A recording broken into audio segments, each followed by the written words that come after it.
Septembre est le mois des cyclones tropicaux et de leurs impacts directs et indirects sur de vastes régions du monde.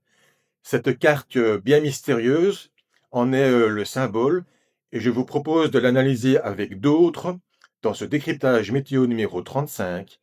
Bonjour et bienvenue sur Météopédagogie.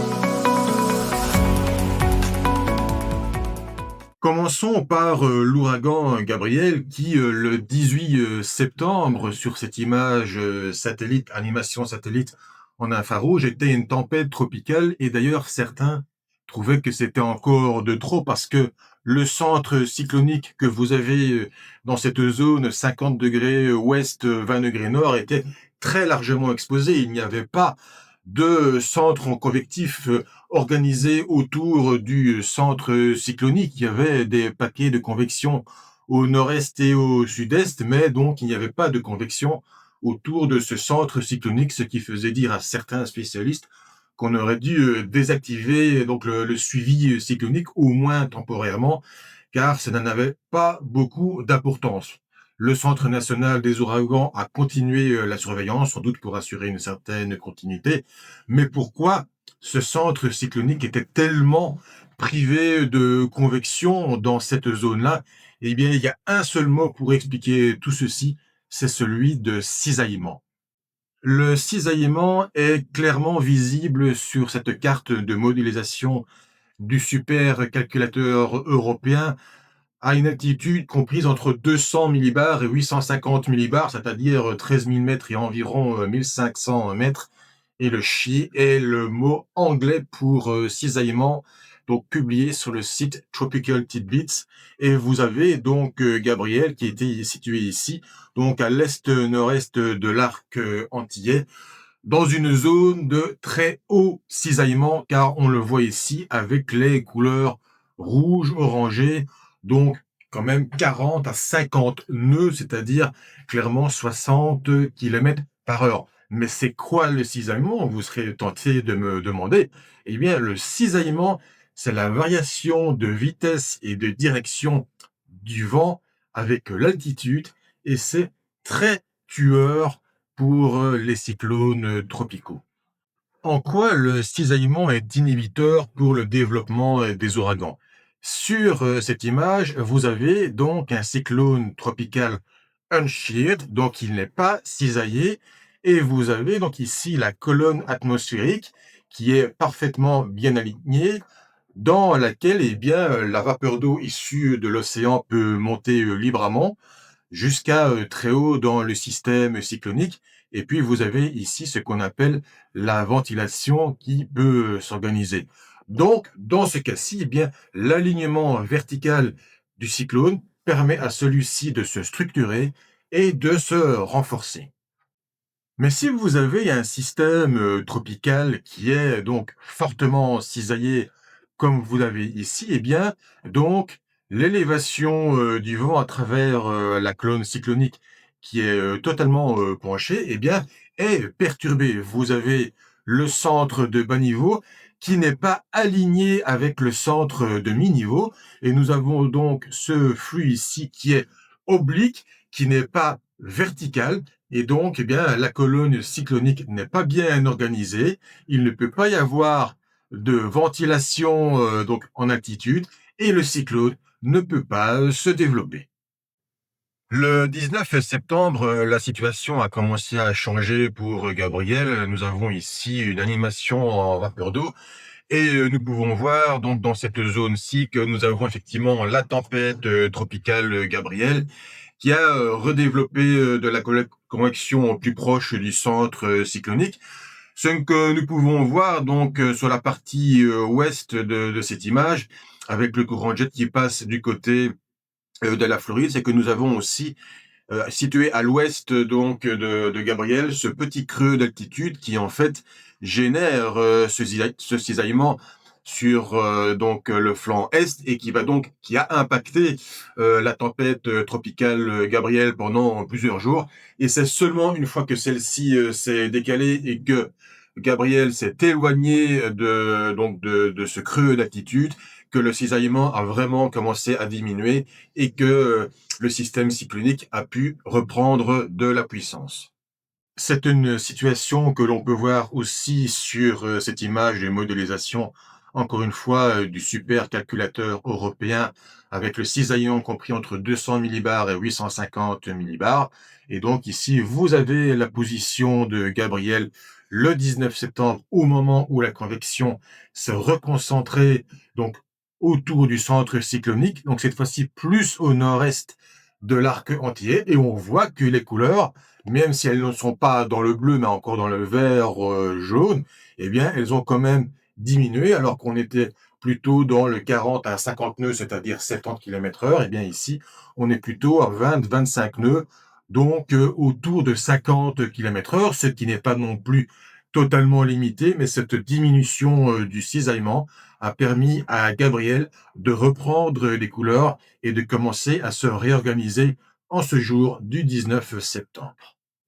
Et si vous voulez un exemple très frappant de ce que le cisaillement peut impacter un ouragan puissant, prenons l'exemple de l'ouragan de catégorie 5 nommé Lane, qui s'est approché des îles Hawaï le 22 août 2018, donc un ouragan de catégorie 5, et 3 jours après, le 25 août, quand il traversait l'archipel hawaïen ici, eh bien, il ne restait plus grand-chose.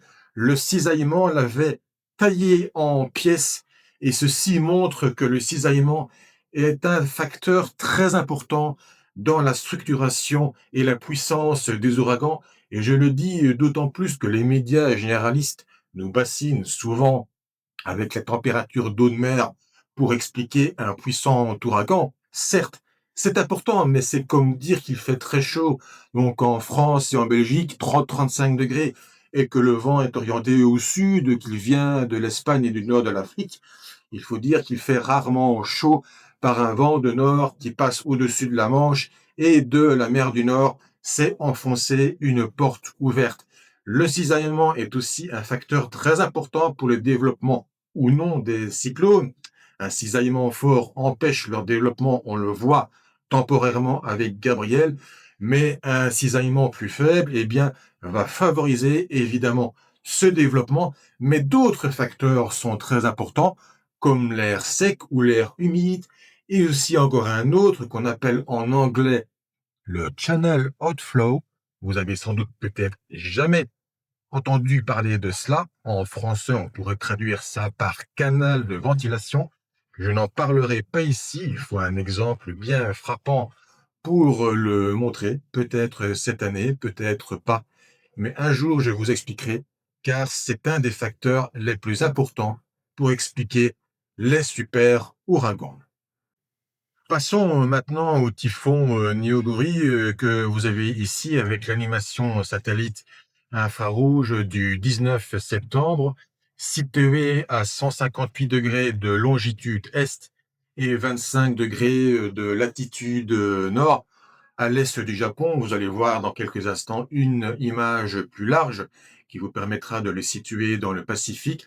Et vous avez donc cette zone en noir qui tente de s'enrouler autour d'une zone plus jaune et verte, donc avec moins de convection. Eh bien, c'est la tentative de l'œil de s'éclaircir. Et donc, cette zone noire, c'est la convection qui tente de s'enrouler autour de cet œil.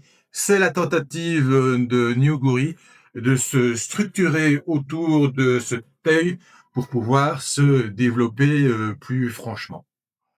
Voici donc cette image bien mystérieuse que je vous ai montrée en introduction et qui permet d'avoir un zoom plus élargi sur le Pacifique Nord pour bien situer Neoguri au sud-est du Japon. Nous avons aussi un très puissant typhon nommé Ragasa, donc situé entre les Philippines et Taïwan. Heureusement, il passe dans le détroit de Luzon, mais après, il devra ensuite circuler au sud de Hong Kong.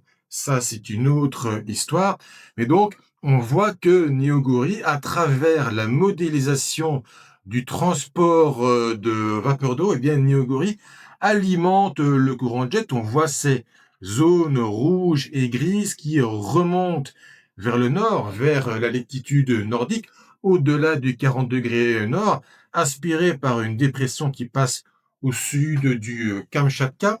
Et ce que nous pouvons aussi constater, et qui sera fondamental pour notre explication, c'est de constater que les isobars situés à 700 hectopascales, car nous sommes à cette altitude, vers 3000 mètres, eh bien, les isohypses, eh bien, sont un peu bombés, ils sont amplifiés, ils remontent ainsi vers le Pacifique Nord et puis ils redescendent vers la partie orientale pour ensuite encore remonter avec une autre rivière atmosphérique qui, donc, sur cette image du 22 septembre, eh bien, s'apprête à frapper donc l'ouest du Canada. Donc, on peut quand même constater qu'il y a un véritable transport d'eau et il y a une alimentation en énergie qui vient de Neogori et qui vient alimenter, amplifier, dynamiser le courant jet nord-pacifique jusqu'à l'ouest du Canada. Mais ce qui va évidemment nous apporter, c'est de comprendre ce qui va se passer en aval vers l'Amérique du Nord et l'Atlantique. Si nous prenons les anomalies de pression, d'altitude, ce qu'on appelle encore une fois le géopotentiel, eh bien, donc, ce déferlement du courant jet depuis le nord Pacifique, l'est Pacifique jusqu'en Amérique du Nord est très visible. Nous avons donc une anomalie anticyclonique sur le nord Pacifique, nous avons un creux sur l'est du Pacifique et nous avons cette impressionnante anomalie anticyclonique en date du 24 septembre. Encore et toujours, j'ai envie de dire, comme on a pu le voir dans le décryptage précédent, sur l'Ontario et la baie d'Hudson. Donc ce déferlement donc du courant jet initié par le dégagement de chaleur latente issue du typhon Neogori, clairement est en train de se propager vers l'est, vers le quadrant donc Amérique du Nord et Atlantique. Alors, bien évidemment, il y a d'autres mécanismes qui entrent en jeu. Nous avons un petit creux d'altitude sur le sud de la Californie. Nous avons aussi un autre système cyclonique, donc au large du Mexique, peut-être un peu trop loin pour influencer les choses, mais malgré tout, cette anomalie anticyclonique renforcée, eh bien, est importante pour la météo européenne, car en aval, nous avons clairement un creux d'altitude qui dégouline sur l'Atlantique. Et ce qui est encore plus intéressant, fascinant et même magique, c'est de constater que dans la partie sud de ce creux d'altitude, eh bien, nous avons un creux secondaire qui est en fait la marque de l'ouragan Gabriel. Et donc, on peut résumer les choses ainsi. Un typhon dans le Pacifique occidental fait déferler des ondes du courant jet à travers le Pacifique Nord, l'Amérique du Nord et l'Atlantique Nord, et vient en fait récupérer un ouragan atlantique dans le courant d'ouest qui va ensuite avoir son effet évidemment indirect sur la météo européenne. Ce déferlement des ondes du courant jet est aussi visible sur ce qu'on appelle le diagramme de Hofmöller. Ce diagramme peut paraître barbare, mais comme vous pouvez le constater, vous avez cette ligne en pointillé qui est la ligne du méridien de Greenwich, comme vous avez ici, et la ligne rouge sont les anomalies anticycloniques et la ligne bleue sont les anomalies dépressionnaires. Et donc, sur la longitude nord-pacifique, eh bien, vous avez effectivement le 22-23 une anomalie anticyclonique, une anomalie dépressionnaire, puis vous avez la grosse anomalie canadienne, donc vers le 24-25, comme je viens de vous le montrer, et puis vous avez l'anomalie dépressionnaire sur l'Atlantique qui s'étale jusqu'en octobre. Et à l'avant de tout ceci, sur le continent européen, eh bien vous avez des lignes rouges, une anomalie anticyclonique qui va pouvoir se constituer donc sur le continent européen.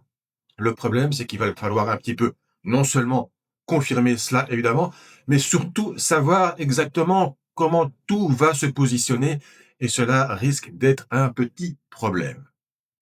En effet, si nous prenons la carte de modélisation du modèle européen ensembliste pour, encore une fois, le géopotentiel au niveau 500 hectopascal, les hautes pressions d'altitude, les grands ensembles, eh bien oui, effectivement, nous pouvons constater qu'il y a bien un déferlement d'un creux atlantique pour le dimanche 28 septembre, avec donc la constitution à l'avant d'une puissante anomalie anticyclonique sur l'Europe, sauf que c'est plutôt sur l'Europe du Nord, sur la Scandinavie, et que sur le flanc sud de cet anticyclone, eh bien, nous avons plutôt une anomalie neutre, voire peut-être même très légèrement négative, ce qui montre qu'il y a tout simplement des petits creux d'altitude qui peuvent circuler entre finalement l'anticyclone scandinave et la haute pression subtropicale.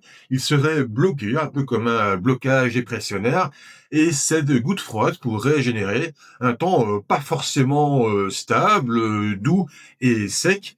Et donc, on peut voir à travers quand même cette constatation, eh bien, que la prévision pour donc cette semaine et au-delà n'est pas aussi simple que cela. Je ne peux pas clôturer ce décryptage sans parler du super typhon Ragasa au moment de cette animation satellite infrarouge ce dimanche 21 septembre au moment de la production de ce décryptage. Et vous avez ici clairement la signature de ce qu'on appelle un super typhon catégorie 5 avec donc la couronne de cette convection très dense organisée autour de l'œil très distinct, donc de ce qu'on appelle le mur de l'œil. C'est la signature donc d'un super typhon de catégorie 5 avec des vents moyens supérieurs à 250 km à l'heure. Et vous êtes dans la zone avec ici au sud-ouest les Philippines et au nord-ouest vous avez Taïwan. Donc, on voit que le déplacement ouest, très légèrement nord-ouest, à travers le détroit de Luzon. Alors, il évite principalement les grandes masses terrestres, ce qui n'empêche évidemment pas d'avoir de fortes pluies et des vents périphériques avec de la houle et des vagues. Mais quand même, vous avez ici quelques îles dans le détroit de Luzon, qu'on appelle les îles Batanes. Et au moment de la production de ce décryptage, eh bien, on s'attend à ce que ces îles soient impactées totalement directement ou peut-être léchées par donc le mur de l'œil.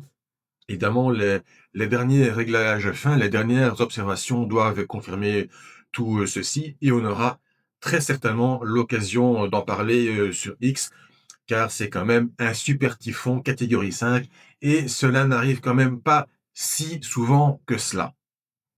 Voilà, j'espère que ce décryptage vous a plu. N'oubliez pas de nous soutenir, notamment avec Tipeee, dont vous avez le lien en description. Mais évidemment, le pouce bleu, c'est très important pour le référencement. L'abonnement avec clochette, si ce n'est pas encore fait, c'est très important, la clochette. Les partages pour nous faire connaître autour de vous et les commentaires, encore une fois, si vous avez des questions sur ces thématiques parfois un peu techniques. Je vous donne rendez-vous pour donc le décryptage météo numéro 36 lundi prochain, 29 septembre. D'ici là, portez-vous bien et salut!